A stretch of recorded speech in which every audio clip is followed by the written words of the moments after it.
Hey guys, I'm Ricky Sahu, CEO of One Up Health. Wow, this has been quite an interesting past few months. First of all, I hope everyone's safe and taking proper precautions at home and when they're out and about. But I'm sure there's been a varied set of experiences and places people have lived, visiting their parents and mass exoduses from urban living. Um, as a society and industry, we've come a long way since early March when since we last held our virtual health conference. And at that time, I think many of us were wondering when things would get back to normal. A lot of us expected by September this year, we would be back in our offices, able to collaborate in person without masks and other precautions. But what we've seen is that's definitely not still the case. And it really shows the importance of our roles in the healthcare industry. And although this conference today is largely focused on healthcare interoperability, we really need to keep in mind that healthcare interoperability fits into a much larger picture and how the downstream effects of real-time population health data flowing into pharma, for example, could speed up drug discovery, even in our current case. And I completely understand that clinical trials and the processes for drug discovery take many months and often years, but that's our problem too, being in the healthcare interoperability space. And the data that organizations are collecting at the clinical level, at hospitals, payers, from members and claims data, pharma companies, pharmacies, many other organizations in the industry, we really do have an opportunity to come together and ensure that this data can be shared with those who have the right to access, but also with those that can take this information and create useful solutions for things like COVID that we're living with today. And I think we're getting there, but a lot of it starts with better access to healthcare data. So in March, when we held our first virtual health conference, we saw that the CMS and ONC released some really momentous rules to improve access to healthcare data for patient-facing applications. But I think that's really, the patient-facing applications is really just a start. With the meaningful use 3 provisions that many providers adhered to around the turn of 2018 and 2019, we saw that providers didn't only apply the benefits of FHIR and patient access APIs to patient-facing applications, but also to provider-facing applications at the population level. We saw entire smart app galleries or healthcare app galleries like Epic's App Orchard or Cerner's App Gallery spring up from really no requirements in regulations, but taking and leveraging the same FHIR APIs that are being used for patient access, but applying that to the population level.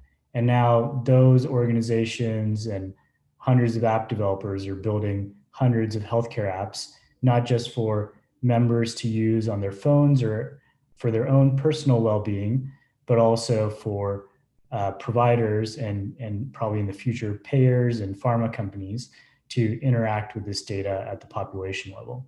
So we really saw those organizations go well beyond the minimum requirements for the rule and enable innovation in a way that really hasn't happened before in the healthcare industry.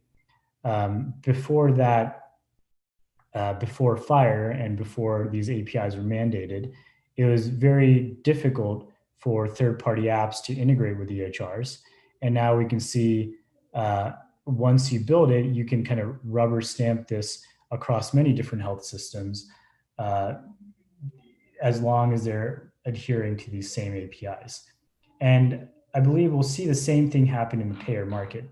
The new CMS and ONC rules do mandate FHIR APIs. The main requirements are for patient access, but also for data transmission between health systems or facilities that may have BAAs or that are facilitating transmissions of or transfers of patients or members between different policies or during a treatment. And that will happen because it's required under the rule. But we'll also see many different use cases being implemented right on top of these same APIs. And I think that's really going to transform the way that we're interacting with healthcare, especially in the US, but we're also seeing these APIs take hold, FHIR take hold across the world, really. And many organizations in the past relied on data assets as being their edge. And we'll continue to see that happen, but that data asset can now be expanded to what it was, what's much more than what it was before, because previously many organizations only had the data of their member population or their patient population. So if you had 200,000 members or patients, that would be your data asset in some regard. If you had 2 million, then you obviously had more.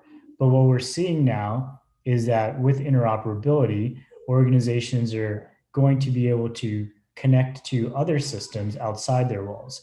And it's really going to be the ones that build the most connections and use the data the best that are going to accelerate in the coming years. And that's why connectivity in a standard like FHIR is increasingly important.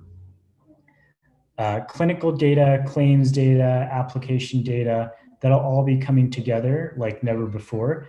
But before we get there, there's still many more tactical items to tackle. And so today, we're really focused on the new CMS interoperability rules and the ONC's patient access rules as well. We'll be touching and how many health plans, providers, and other systems are tackling the requirements for 2021 and beyond. As a summary, for those of you who are not so in the loop on what's exactly required under the CMS interoperability rules, there are three main considerations. The first one is patients must be able to share their medical health data or their clinical and claims data from a health plan via FHIR APIs with any app of their choice. So that's the patient access piece. The second big piece of the CMS interop rules are the requirement for health plans to make their provider directories available, again, via these FHIR APIs. And the third major piece of it is the ability for payer-to-payer transmission of the same data that will facilitate the ability for members to make transitions or for a new health plan to really onboard a member without having to start from scratch. And that last payer-to-payer piece takes hold in 2022. So we have a ton of great speakers that are going to be presenting today. We'll be starting with ACAP, which is the Association for the Community Affiliated Health Plans. And they will be collaborating with a number of leaders from ACAP as well as community health plans and folks working with them to talk about how they're approaching the requirements for the rule. We have a session on patient apps and how patient apps are going to enable members to interact with their healthcare data from a claims and clinical perspective from plans. And that's, again, very new. Previously, FHIR has been really focused on the provider and clinical side, and we're now crossing over a bridge to the payer and claims side as well. Then we have Denise St. Clair, who is the senior policy expert of CMS. She'll be presenting the high level of the CMS rules, but we also have her the majority of time with her as a open QA session.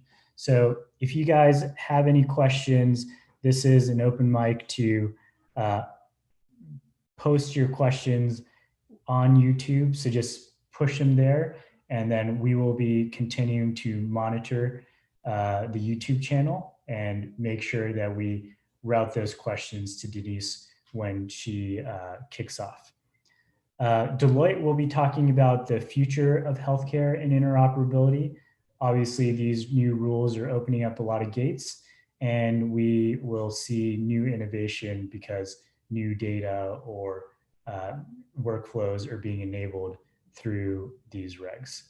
We also want to make sure that data continues to be standard and the interoperability doesn't become a burden on the healthcare applications. So we have Sandy Vance from Aegis, who will be talking about how we're going to make sure that the industry can test and validate at scale. Amol Vyas, who's the chief architect of interoperability at Cambia, will be talking about how organizations, specifically payers, are actually transforming claims data to FHIR. There are a number of formats and standard files that are pushed out from Karen, which is the organization that is helping create the implementation guides. And we also have Ryan Howells that'll be presenting as part of the patient access and CMS rules from the Karen Alliance here. So there are a lot of details on how this data transformation is going to happen that Amol Vyas is going to cover. Kyle Brew, who is the head of our payer product at OneUp Health, will be talking about how organizations can think about OAuth 2 servers from the CMS patient access mandate. That's a pretty critical piece, and we want to make sure that we can dive in there pretty deep. Then we have Jitin Asani from Patient Ping, who will be talking about the CMS final rules notification requirements for hospitals. And I'll be back to close out after all those. So we have a bunch of great topics on tap coming up. I also wanted to tell you guys about the OneUp Health team that put this together. So we have a couple of folks from OneUp that will be introducing others. You'll meet some of their faces. So big thanks to Christina and Laura, who are the masterminds behind the virtual health conference today and earlier this year as well. So Christina and team have organized a giveaway for Apple AirPods for filling out a pretty simple survey. So stay on the lookout for those. There'll be more details with a QR code that will pop up between sessions. So just scan that, fill out a survey, and you can win a free AirPods. Joe, our COO, will be tag teaming with Christina to introduce speakers. And then, like I was saying earlier, throughout the event, you'll be able to ask any questions in the chat on YouTube, and we'll make sure to bring them up with our speakers. For example, one really interesting question that someone might want to just push out on YouTube now is for Joe when he pops in to intro someone is, Joe, how many miles have you been running every day for well over 100 days now? I think some of you guys will really be interested in that answer. And for those of you guys who don't know who we are at OneUp, we are a healthcare interoperability and FHIR platform company. We work with a number of health plans, provider organizations, and healthcare apps to make sure that they can connect to FHIR data. And we're also powering the platform for many other health plans to actually implement the CMS interoperability rules. And you can find out more on our website at oneup.health.